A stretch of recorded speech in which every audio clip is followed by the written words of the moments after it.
mga prices na ko.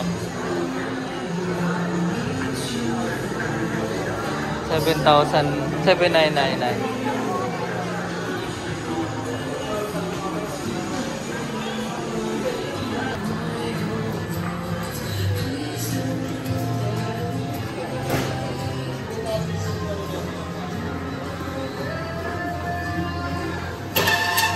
Smart TV 23K. No interest. Ilang inches yan? 55 inches. Ang ganda nun, no?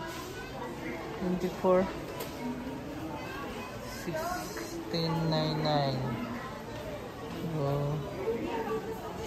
Inches yan. 43 inches. Yes, sir. Yes, sir. Less 12.5 pa yan. Yes, sir. IPS panel pa yan, sir. Hard panel po. Smart TV na rin. Android, sir. Ba? Android. Ito. Ilang inches yan? 43 po. 43. May free-wall bracket na rin yun, sir. Sama na yung bracket niya. Yes. Anong brand? Prestige, sir. Toshiba manufactured po. Ah, Prestige. Toshiba ang nag-manufacture sa kanya. Matibay yung mga Toshiba. Nag-compare kasi niya ito sa ito, mapapansin niya. Oo nga, no? Ito na kaibahan niya. Class A panel lang po kasi. Ito po kasi IPS. Diba? Walang rainbow, sir. Oo nga, no? Hindi siya pixelated. Kaya, pinagkait ko. Ayun. Ito wala. IPS kasi yan.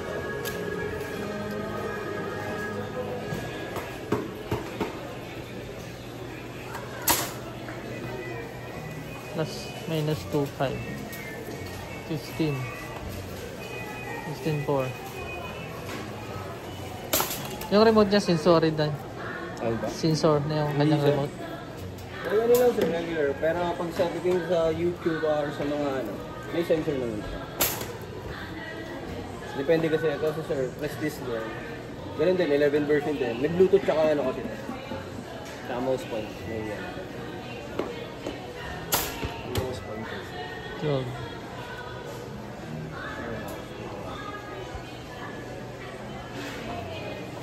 Nak, naiwan na tayo ni mami. Saan na yun?